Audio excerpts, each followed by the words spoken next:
కర్నూలు జిల్లా ఎమ్మిగనూరు పట్టణానికి చెందిన వైసీపీ పట్టణ ప్రధాన కార్యదర్శి బసరకోడు ఉప్పర వీరేంద్రతో పాటు ఆయన అనుచరులు దాదాపు 1000 మంది ఎమ్మెల్యే బీవీ జయనాగేశ్వరరెడ్డి సమక్షంలో టీడీపీ తీర్థం పుచ్చుకున్నారు. ముందుగా వాల్మీకి విగ్రహం నుంచి సోమప్ప సర్కిల్ మీదుగా భారీ ర్యాలీతో కూడా ఎమ్మెల్యే ఇంటి వద్దకు చేరుకున్నారు. ఈ మేరకు వీరేంద్ర ఎమ్మెల్యేను భారీ గజమాలతో సత్కరించారు. ఈ సందర్భంగా ఎమ్మెల్యే బీవీ మాట్లాడుతూ పార్టీలో చేరిన వారు సైనికుల్లా ముందుకు వెళ్లి కూటమి ప్రభుత్వం ప్రవేశపెట్టిన సంక్షేమ పథకాలను ప్రజలకు చేరే విధంగా ముందుకు తీసుకువెళ్లాలని సూచించారు.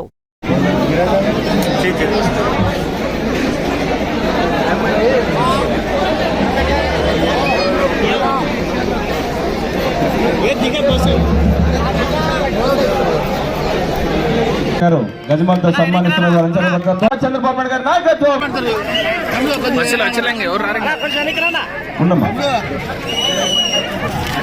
మరొకసారి టౌన్ కమిటీ వీరి తండ్రి నా తండ్రి బివి మోహన్ రెడ్డి గారితో పాటు ఉన్నటువంటి వ్యక్తి అడివన్న మరి ఈరోజు మళ్ళీ తెలుగుదేశం పార్టీ తీర్థం పుచ్చుకొని మీరందరూ కూడా తెలుగుదేశం పార్టీని బలోపేతం చేయాలని ఎమ్మిగనూరు పట్టణంలో వచ్చిన మీ అందరూ కూడా ముందుగా బసరకోట వీరేంద్రకు అనుచరులకు ప్రతి ఒక్కరికి అక్కడికి పేరు పేరున స్వాగతం శుభాకాంక్షలు తెలియజేస్తున్నా.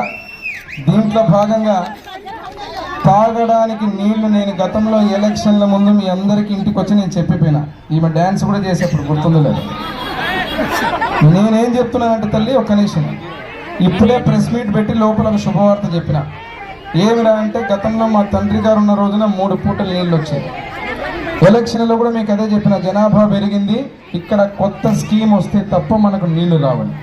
ఈరోజు ఆ శుభవార్త ముఖ్యమంత్రి చంద్రబాబు గారి ఆశీస్సులతో కేంద్ర ప్రభుత్వ ఆశీస్సులతో ఏదైతే నేను తెచ్చిన 24 గంటలు నీళ్లు వచ్చే ఆ స్కీమ్ని గత ప్రభుత్వం పోగొట్టినారు, దాన్ని ఈరోజు మీరు వచ్చిన సందర్భంగా చెప్తున్న శుభవార్త శాంక్షన్ చేసుకొని దాన్ని మళ్ళీ మొదలు పెట్టేదానికి తీసుకొచ్చాను. కాబట్టి ఇబ్బంది లేదు. ఇప్పుడు తాత్కాలికంగా ఎక్కడైతే మీకు నీళ్లు రావడం లేదో ఆ ఇంటి దగ్గరికి తాత్కాలికంగా నీళ్ళని ఏర్పాటు చేసే కార్యక్రమాన్ని నేను చూస్తా. ఇప్పుడు మాట్లాడతా, కమిషన్ కూడా చెప్తా. ఏ 10 ఇండ్లు అయితే ఉందో ఆ 10 ఇండ్లకు నాకు వదిలిపెట్టి ఇందిరానగర్ కూడా చెప్తున్నారు. ఇప్పుడు ఇందిరానగర్ నేనే వస్తా.